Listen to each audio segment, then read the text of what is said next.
வரவேற்கிறேன்.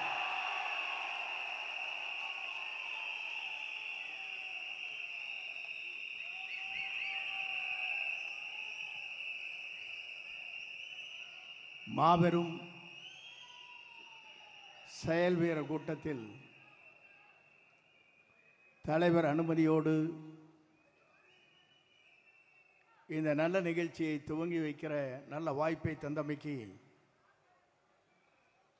கோடான கோடி நன்றி மலர்களை அவருக்கு நான் தெரிவித்துக் கொள்கிறேன். ஒரு அரசியல் வரலாற்றில் 50 ஆண்டு காலத்திற்கு பிறகு ஒரு புதிய முகத்தை, எதிர்கால தமிழகத்தை ஆளப்போகிற வெற்றி கழகத்துடைய தலைவருடைய இணைந்து இந்த பணிகளை ஆற்றுகிற நல்ல வாய்ப்பை எனக்கு தந்திருக்கிறார்கள்.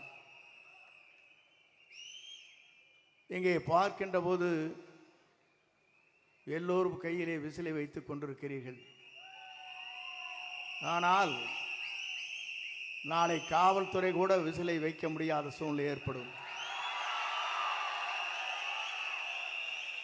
அதை போலதான் பேருந்திலே பயணம் செய்கிற போது கண்டக்டர் விசில் அடிக்க மாட்டார்கள் என்ற நிலையும் உருவாகும். ஏன் இதை சொல்லுகிறேன் என்று சொன்னால், தலைவர் எல்லோரும் நினைத்தார்கள், எல்லோரும் எண்ணினார்கள். அவரை பொறுத்தவரையிலும் திரைப்படத்திலே அவர் ஹீரோ அல்ல, தமிழ்நாட்டின் எதிர்காலத்தினுடைய ஹீரோ என்பதை நாட்டு மக்கள் ஏற்றுக்கொண்டிருக்கிறார்கள். இங்கே கரையொலியை பார்க்கிறேன். 2 நாட்களுக்கு முன்னாலே நிகழ்ச்சி நடைபெற்றது. அங்கே பார்க்கின்ற போது 1000 ரூபாய் ஒரு ஆளுக்கு. தொலைதூரத்திலே வந்த தாய்மார்கள் தூங்கிக் கொண்டிருந்தார்கள். இவர் வீரமாக பேசினார்கள். திராவிட முன்னேற்ற கழகத்தை வீழ்த்துவோம் என்று குரல் கொடுத்தார்கள். ஒருத்தர் கைதட்டல.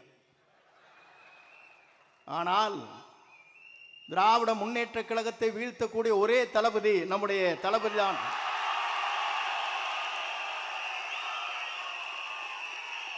ஏன் இதை சொல்லுகிறேன் என்று சொன்னால், 10 கூட்டணி, 8 கூட்டணி, இதையெல்லாம் தூள் தூளாக்குற சக்தி யாரிடத்திலே இருக்கிறது என்று சொன்னால், வெற்றி கழகத்துடைய தலைவராக மட்டுமல்ல, எதிர்கால தமிழகத்தை ஆளப்போகிற நம்முடைய தமிழக முதலமைச்சருக்குத்தான் அது உண்டு. நான் எதற்காக இதை சொல்லுகிறேன் என்று சொன்னால், பல தலைவர்களை பார்த்துவிட்டு இங்கே வந்திருக்கிறேன். புரட்சி தலைவரை பார்த்தேன். அப்போது நான் நினைத்தேன், சிறு வயது எனக்கு 26 வயதிலே சட்டமன்ற உறுப்பினர். அப்போது உங்களைப் போலதான் நானும் இருந்தேன்.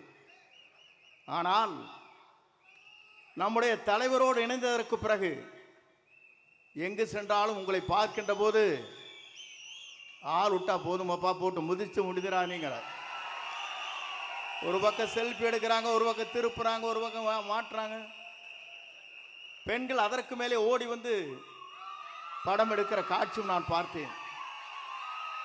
இது இந்திய வரலாற்றில் யாருக்குமே இல்லாத ஒரு புகழ் இவருக்கு இருக்கிறது என்ற வரலாறு இங்கே படைக்கப்பட்டிருக்கிறது. நான் அதை சொல்வதற்கு காரணம், நம்முடைய நோக்கம் தமிழ்நாட்டு மக்களை வாழ வைப்பதற்கு. ஏறத்தாழ 1000 கோடி ரூபாய் வருவாயை வேண்டியதில்லை என்று சொல்லிவிட்டு மக்களை காப்பதற்காக ஒரு தலைவர் இங்கே வந்திருக்கிறார் என்று சொன்னால், இந்த தலைவருடைய ஆற்றலும் சிந்தனையும் தொலைநோக்கு பார்வையும் மக்கள் கூர்ந்து கவனித்துக் கொண்டிருக்கிறார்கள். நான் அதை சொல்வதற்கு காரணம், பல இடங்களுக்கு செல்லுகிற போது சொல்வார்கள், இங்கே எந்த வீட்டை எடுத்துக்கொண்டாலும் நமக்கு தான் ஓட்டு. திமுக கார வீட்டில் கேட்டாலும் நமக்கு தாங்கிறாங்க. வேற கட்சி ஆரை கேட்டாலும் நமக்கு தான் ஓட்டுங்கிறாங்க. எந்த கட்சியை கேட்டாலும் அவருக்கு ஓட்டு போடுவாங்க, நாங்கள் மட்டும் தளபதிக்கு தான் ஓட்டு போடுவோங்கிறாங்க. இது ஒரு அதிசயம் எங்கே இருக்கிறது என்று சொன்னால், இந்தியாவிலே இருக்கின்ற அத்தனை பேரும் கூர்ந்து கவனித்துக் கொண்டிருக்கிறார்கள். நான் ஒன்றை சொல்ல விரும்புகிறேன். டெல்லி இருப்பவர்கள் விமானத்தில் இங்கே சென்னைக்கு வருகிறார்கள். டெல்லியில் இருக்கிற துறை இங்கே இருக்கிற துரித ரயிலில் இங்கே சென்னைக்கு வர முடியும், காரிலும் வர முடியும்.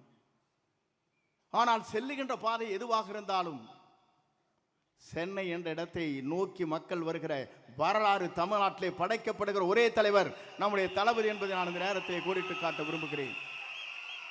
எல்லோரும் சொன்னார்கள், இஸ்லாமிய பெருமக்கள் சொல்வார்கள், இறைவனிடம் கையேந்துங்கள் அவனை இல்லை என்று சொல்வதாக.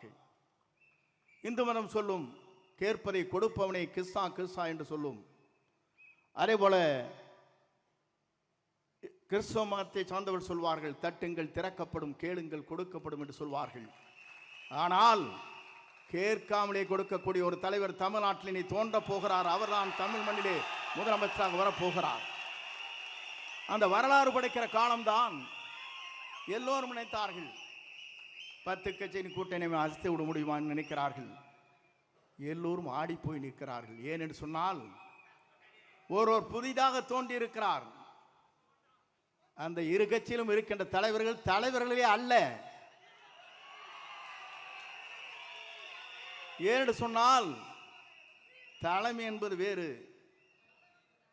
ஆனால் இன்று இருக்கிற தலைமை ஆடி போய் நிற்கிறது. எப்போது இவர் வெளிவந்தாலும் சரி, இவரை தமிழ்நாட்டு மக்கள் முதலமைச்சர் ஆக்கியே தீர்வோம் என்ற சூழலை ஏற்று பணியாற்றி கொண்டிருக்கிறார்கள். இங்கே வந்திருக்கிற செயல் வீரர்களுக்கு தெரியும், எல்லோருக்கும் தெரியும், நாட்டு மக்களுக்கு தெரியும், நாளை தமிழகத்தை நல்லாட்சியை தமிழகத்தில் நடத்தக்கூடிய ஆற்றலும் சிந்தனையும் தொலைநோக்கு பார்வையும் மனிதநேயமுக்கும் ஜாதி மத பேதமற்ற சமுதாயத்தை தமிழகத்திலே உருவாக்கக்கூடிய ஒரே தலைவர் நம்முடைய தளபதி மட்டும்தான் என்ற நிலை உருவாக்கப்பட்டிருக்கிறது.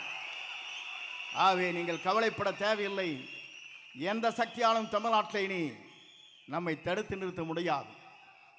அவர் வருவதை எந்த சக்தியாலும் தமிழ்நாட்டின் மண்ணிலே அவர் முதலமைச்சர் ஆவதை எந்த சக்தியாலும் தமிழ்நாட்டிலே நிறுத்தி விட முடியாது. அதைத்தான் நாம் இங்கே காணுகிறோம். நமக்கு கிடைத்திருக்கிறது விசில் சின்னம். நாம் எச்சரிக்கையாக இருக்க வேண்டும். தூங்கிக் கொண்ட இடத்திலே காதிலே சென்று விசிலை அடித்து விடாதீர்கள், மோட்டு போய்விடும். பஸ் ஸ்டாண்டிலே வயதிலே இருக்கின்ற தடுமாறி கொண்டிருக்கிற பெரியவர் இருக்கின்றத்திலே திடீரென்று விசில் அடித்தால் அவர் தடுமாறி போய்விடுவார். ஆகவே நம்முடைய விசிலை பொறுத்தவரை எச்சரிக்கையாக இருக்க வேண்டும்.